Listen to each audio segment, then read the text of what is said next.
गुरुर्ब्रह्मा गुरुर्विष्णु गुरुर्देवो महेश्वरा गुरुर्साक्षात् परं ब्रह्म तस्मै श्री गुरुवे नमः।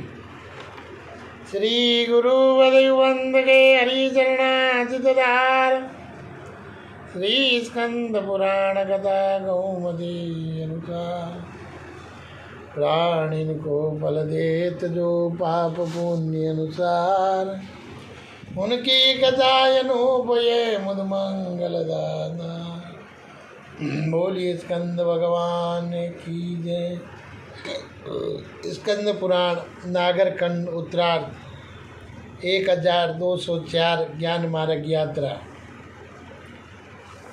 सनातन धर्म, सनातन संस्कृति, सनातन संविधान।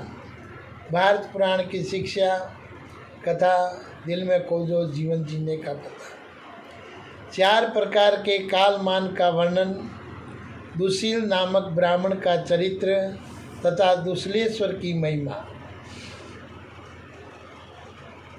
सूत जी कहते हैं कि ब्राह्मणों भूमंडल में सबका समय सौर, सावन, चांद्र तथा नक्षत्र इन 4 प्रकार के मानों से व्यतीत होता है।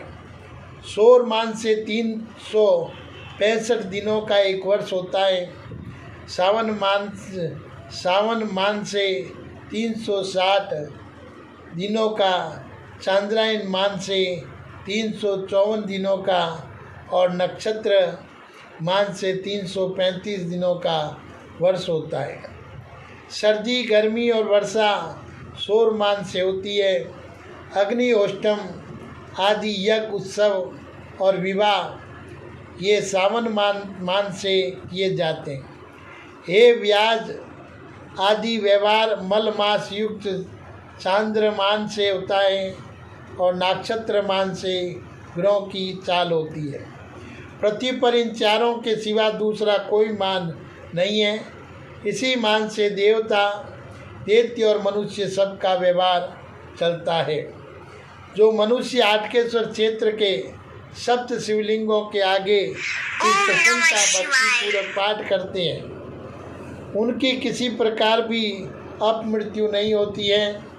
आटकेश्वर में महर्षि दुर्वासा द्वारा स्थापित देवादिदेव भगवान शंकर का एक लिंगम विग्रह है, जो मनुष्य चैत्र मास में तीनों समय अथवा एक क्षण भी नित्य गीत और वाद के द्वारा भगवान शिव की आराधना करते हैं। वह अवश्य ही उनकी कृपा से गंधर्वों का अधिपति होता है।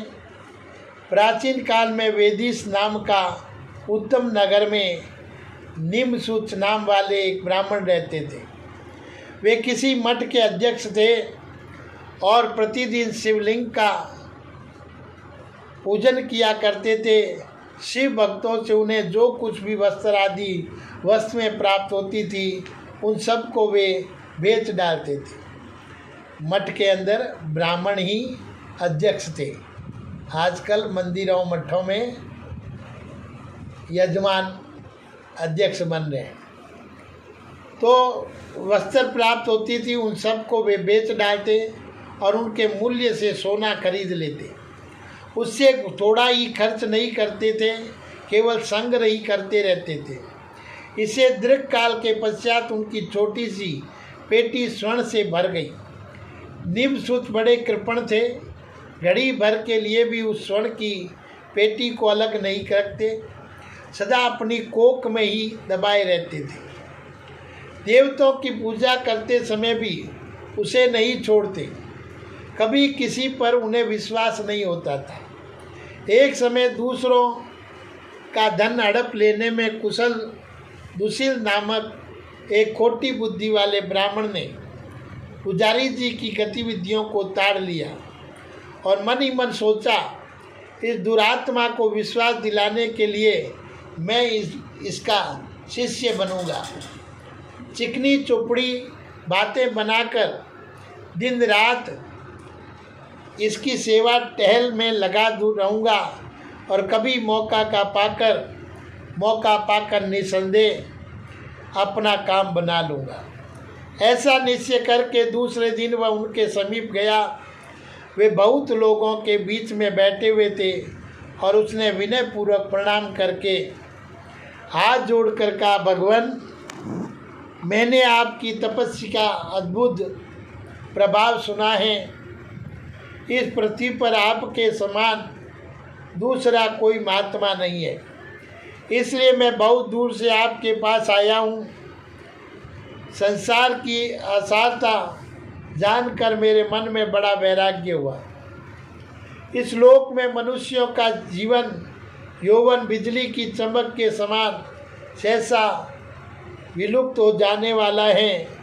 जैसे पर्वत से निकली हुई नदी क्षण भंगुर होती है, उसी प्रकार स्त्री पुत्र बंधु बांधव आदि सब अनित्य है। नदी प्रवाह रूप से ही सत्य प्रतीत होती है, वास्तव में उसका जल क्षण क्षण में परिवर्तन होता रहता है। उसी प्रकार समस्त संसार परिवर्तनशील है। भाई बंधु आदि सगे संबंधियों का सहयोग भी पाप समागम के ही तुल्य जानने योग्य। अतः सुव्रत, इस संसार समुद्र से पार होने के लिए मुझे ऐसे किसी उपाय का उपदेश दीजिए जो मेरे लिए नौका के समान पार लगाने वाला हो, जिसका आशय लेकर मैं आपकी कृपा से इस भवसागर से पार हो जाऊं। उसकी ये बात सुनकर पुजारी जी के शरीर में हर्ष के मारे रोमांच हो आया। सोचने लगे कि ये कौन शिव भक्त पुरुष परदेश से यहाँ आया है। फिर बोले, तुम धन्य हो जिसकी बुद्धि तरुणावस्था में भी ऐसी वैराग्यपूर्ण है। जो पहली अवस्था तरुणाई में शांत है, मन और इंद्रियों को जीत चुका है, वही शांत है। ऐसा मेरा विचार है। शरीर के सब धातुओं के क्षीण हो जाने पर कौन शांत नहीं होता। यदि तुम्हारे मन में संसार की ओर से इतनी विरक्ति है तो देवताओं के स्वामी और परम कल्याणकारी भगवान चंद्रशेखर की आराधना करो, अन्यथा घोर जब से भी भवसागर को पार करना संभव है। ये बात मैंने शास्त्रों का भली भांति मनन करके जानी है। शूद्र हो या ब्राह्मण, मलेच्छ हो या कोई पापात्मा, जो मनुष्य शिव की दीक्षा लेकर षडक्षर मंत्र से भक्ति पूर्वक एक फूल भी शिवलिंग पर चढ़ा देता है, वह उसी गति को प्राप्त होता है जिसे बड़े बड़े यज्ञ करता पाते हैं। जो शिव दीक्षा लिए हुए पुरुषों को भक्ति भाव से वस्त्र उपाने और जल पात्र आदि समर्पण करता है, उसे बहुत तेरे यज्ञों से क्या काम है। ये सुनकर दुशील ने निम सूच के चरण पकड़ लिए और उन पर अपना मस्तक रखकर बड़े आदर से कहा, प्रभु आप मुझे शिव दीक्षा देकर अनुग्रहित कीजिए, जिससे मैं एकाग्रचित होकर नित्य आपकी सेवा कर सकूं। तब उस तापस ब्राह्मण ने मन में विचार किया, यह कोई चतुर मनुष्य दिखाई देता है, दूसरा कोई ऐसा शिष्य नहीं आवेगा, इसलिए मैं इसे शिष्य बनाए लेता हूँ। ऐसा निश्चय करके निम्नसूत ने उसका हाथ पकड़कर कहा, वत्स, यदि ऐसी बात है तो मेरे साथ कुछ प्रतिज्ञा या शपथ करो, जिससे मैं तुम्हें आज ही दीक्षा दे दूँ। तुम्हें इस मठ से बहुत दूर अपनी कुटी बनानी होगी। सूर्यास्त हो जाने पर तुम्हें कदापि इस मठ में प्रवेश नहीं करना चाहिए। दुशील ने कहा, गुरुदेव, मेरे लिए तो आपका आदेश ही प्रमाण है। जो शिष्य गुरु की आज्ञा का पालन नहीं करता, उसका वह व्रत व्यर्थ हो जाता है और फिर उसे नरक की प्राप्ति होती है। दुशील का ये वचन सुनकर निम्नसूत को संतोष हो गया। तब उन्होंने उसे शिव मंत्र की दीक्षा दी, पंचाक्षर मंत्र का उपदेश किया। तब से दुशील उनकी सेवा में अत्यंत तत्पर रहने लगा। अपनी सेवाओं से उसने तापस के चित्त को प्रसन्न कर लिया था। वह प्रतिदिन मन ही मन स्वर्ण की वह पेटी हथिया लेने की बात सोचता था, किंतु किसी दिन मौका नहीं पाता था। तब उसने विचार किया, क्या इसे विष दे दूं अथवा हथियार से मार डालूं या गला दबाकर इसके प्राण ले लूं। ऐसी बातें वह प्रतिदिन सोचता रहा। इतने में ही वर्षा का समय उपस्थित हुआ। सावन के कृष्ण पक्ष में जब सूर्य देव कर्क राशि पर स्थित थे, कोई धनी शिव भक्त वहाँ आया और उसने प्रणाम करके कहा, स्वामीन, आपकी आज्ञा हो तो मैं आगामी चतुर्दशी के दिन आपका सत्कार करना चाहता हूँ। यदि आप मेरे गांव में पधारने का कष्ट करें तो बड़ी कृपा हो। ये सुनकर निवसुच मुनि बहुत संतुष्ट हुए और बोले, बहुत अच्छा, मैं नियत समय पर अपने शिष्य के साथ तुम्हारे यहाँ आऊँगा। ऐसा कहकर उसे विदा कर दिया। तब वह समय आया, तब सवेरे ही निवसुच मुनि दुशील के साथ प्रस्थित हुए। मार्ग में मुरला नाम वाली सागर गामनी नदी मिली। उसे देखकर उन्होंने दुशील से कहा, वत्स में मुरला में तुम्हारे साथ देव पूजा करूँगा, थोड़ी देर यहीं ठहरो।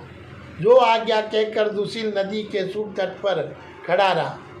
निवसुच दुशील के गुणों से सर्वदा संतुष्ट रहते थे। उसे एक अच्छा शिष्य जानकर उनके मन में उसके प्रति विश्वास हो गया। उन्होंने छिपाई हुई सोने की पेटी और यागेश्वर की मूर्ति के साथ अपनी गुदड़ी उतार कर धरती पर रख दी और स्वयं थोड़ी दूर पर मल त्याग करने के लिए चले गए। वे ज्यों ही बैठ के वृक्षों की ओट में पहुँचे, त्यों ही दुशील उनकी सोने की पेटी लेकर प्रसन्नचित हो शीघ्रतापूर्वक उत्तर दिशा की ओर चल दिया। निवसुच जब मैदान होकर लौटे, दुशील नहीं दिखाई दिया, केवल यागेश्वर सहित गुदड़ी वहीं पड़ी हुई थी। ब्राह्मण का मन खिन्न हो गया। वे जल्दी जल्दी हाथ पैर धोकर कुल्ला किए बिना ही उस स्थान पर आए जहाँ गुदड़ी रखी थी। देखा तो वहाँ सोने की पेटी नहीं थी। फिर ये जानकर कि वही शिष्य उसे चुरा ले गया, वे मूर्छित होकर पृथ्वी पर गिर पड़े। चेत होने पर वहाँ से बड़े कष्ट से उठे और पत्थर पर अपना सिर पटकने लगे। फिर विलाप करते हुए बोले, हाय हाय, उस दुष्ट दुरात्मा ने मुझे मार डाला, मैं नष्ट हो गया, उसने मुझे लूट लिया। क्या करूं, कहाँ जाऊं, कैसे उसे देख पाऊं। तदंतर उसके पैरों की निशानी देखते हुए निवसुच मुनि उसका पीछा करने लगे, किंतु एक तो वे बूढ़े थे, दूसरे रोगों ने भी उन्हें और थका दिया, इसलिए निराश होकर अपने मठ पर लौट गए। दुशील भी सोने की पेटी लेकर दूसरे स्थान पर चला गया और उस स्वर्ण से वह व्यापार करने लगा। विवाह करके उसने गृहस्थी बसा ली। बुढ़ापा आ गया, परंतु उसे कोई संतान नहीं हुई। एक समय वह अपनी स्त्री के साथ तीर्थ यात्रा करता हुआ चमत्कारपुर में पहुंच गया। सब तीर्थों में स्नान और संपूर्ण मंदिरों में घूम कर देव दर्शन करते हुए उसने एक स्थान पर दुर्वासा मुनि को देखा। वे अपने इष्टदेव के सामने भक्तिपूर्वक नृत्य और गान कर रहे थे। दुशील ने उनको प्रणाम करके पूछा, महर्षि, इस निर्मल शिवलिंग की स्थापना किसने की है? आप क्यों इसके सम्मुख नृत्य और गान करते हैं? आपका ये व्यवहार मुनियों को शोभा नहीं देता। दुर्वासा बोले, देवताओं के भी आराध्य देव शूलपाणी भगवान शंकर के इस लिंग में विग्रह की स्थापना मैंने ही की है। देवदेव महेश्वर को नृत्य और गान विशेष प्रिय है, अतः मैं यही करता हूँ। दुर्वासा का वचन सुनकर दुशील के मन में महादेव जी के प्रति भक्ति भाव का उदय हुआ। उसने मुनि को पुनः प्रणाम करके कहा, भगवान, मैं केवल जाति से ब्राह्मण हूँ, कर्म से नहीं। मैंने आज तक किसी को भोजन नहीं दिया, केवल ठग ठग कर देवताओं और ब्राह्मणों के धन का अपहरण किया। मैं सदा जुआ खेलने और वेश्यागमन के दुर्व्यसन में ही फंसा रहा। जाति से ब्राह्मण होकर भी मैंने एक सेव को गुरु बनाया। फिर अनेक प्रकार की चुपड़ी बातें कहकर उन्हें धोखा दिया और उनका सारा धन चुरा लिया। मेरे वे गुरु परलोकवासी हो गए। मैं पश्चाताप की आग में रात दिन जलता रहता हूँ। आप मुझे कोई प्रायश्चित बताकर मुझे अनुग्रहित कीजिए। मुनीश्वर, मेरे पास धन बहुत है परंतु संतान एक भी नहीं है। अतः ऐसा कोई उपाय बता लाइए जिससे उस धन का सदुपयोग हो, ये लोक और परलोक में भी वह हितकारक हो सके। आप जो बताएंगे वह सब मैं करूँगा। दुर्वासा ने कहा, जो पुरुष सहस्त्रों पाप करके पीछे धर्मपरायण होता है वह बड़ी कठिनाई से संसार सागर के पार होता है। तूने कुमार्ग पर चलकर महापाप किया है। दुशील बोला, महाभाग, मेरे पास धन बहुत है। यदि उसे कोई धर्म कार्य सिद्ध हो सके तो बताइए, मैं सब करूँगा। दुर्वासा ने कहा, तुम्हारे पाप नाशक का एक ही उपाय है। सतयुग में तप की, त्रेता में ज्ञान की, द्वापर में तीर्थ यात्रा की और कलयुग में दान की मुनि लोग प्रशंसा करते हैं। इस समय भयंकर कली काल उपस्थित है, अतः समस्त पापों की शुद्धि के लिए दान करो। तुम्हारे मन में गुरु के यहाँ से धन का अपहरण करने के कारण उस धन की ओर से घृणा भी है ही, अतः तुम गुरु के ही नाम से भगवान शंकर का एक मंदिर बनवा दो। इससे गुरु के ऋण से भी ऋण हो जाओगे। अन्यत्र भी यदि कहीं उनका धन प्राप्त हो तो प्रतिदिन एकाग्रसित हो श्रेष्ठ ब्राह्मणों को उस धन का दान किया करो।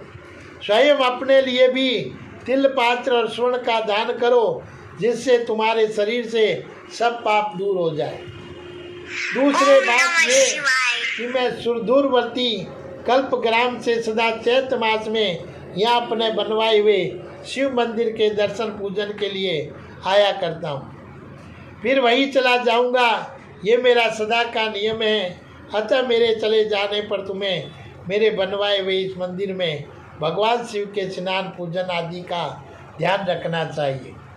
दुशील बोला, मुनि सेठ, मैं आपकी सब आज्ञा का पालन करूँगा, परंतु मुझे निर्वाण दीक्षा दीजिए। मुनि दुर्वासा के आज्ञा अनुसार तिल पात्रादि के दान से जब उसके पाप दूर हो गए तब दुर्वासा जी ने उसे निर्वाण दीक्षा दी। दीक्षा देने के बाद मधुर वाणी में कहा, अब मुझे गुरु दक्षिणा दो। दुशील बोला, प्रभु आप दक्षिणा में क्या लेना चाहते हैं, शीघ्र बताइए। दुर्वासा ने कहा, देखो इस समय कलयुग आ गया, अब मैं कल्प ग्राम को चला जाऊंगा। चैत्र मास में जो मेरी यात्रा यहाँ होती थी वह अब नहीं होगी। जब तक सतयुग नहीं आ जाएगा तब तक मैं यहाँ नहीं आऊँगा। ये मंदिर तो मैंने बनवाया, प्रारंभ किया था, अब तक आधा ही बन पाया। अब तुम इसे पूरा कर देना, यही मेरी गुरु दक्षिणा है। अपनी शक्ति के अनुसार यहाँ नित्य गीत आदि करते रहना, फूल आदि भी चढ़ाना चाहिए। ऐसा कहकर मुनीश्वर दुर्वासा कल्पग्राम को चले गए। दुशील ने भी जैसा दुर्वासा ने कहा था सब कुछ उसी प्रकार किया। इसी प्रकार भक्ति भाव से पूजन आदि करते हुए दुशील के ही नाम पर उस शिवलिंग की प्रसिद्धि हुई। उसकी संज्ञा दुशीलेश्वर हो गई और चैत्र मास में प्रतिदिन दुशीलेश्वर देव का दर्शन करता वह क्षण भर के वर्ष भर में के पापों से मुक्त हो जाता। जो उनको नहलाता है उनके शरीर से 30 वर्ष का पाप नष्ट हो जाता है। जो उनके आगे नित्य गीत आदि का आयोजन करता है उसके शरीर से 30 वर्ष का पाप नष्ट हो जाता है। जो उनके आगे नित्य गीत आदि करता है वह जन्म से लेकर मृत्यु के सम पापों से मुक्त हो जाता है। हरि अनंत हरि कथा अनंता, दीन दयाल जीवन निर्वंता। ओम नमः शिवाय। ओम शुभम शुभम कुरुम कुरुम स्वाहा, कुरुम कुरुम स्वाहा, कुरुम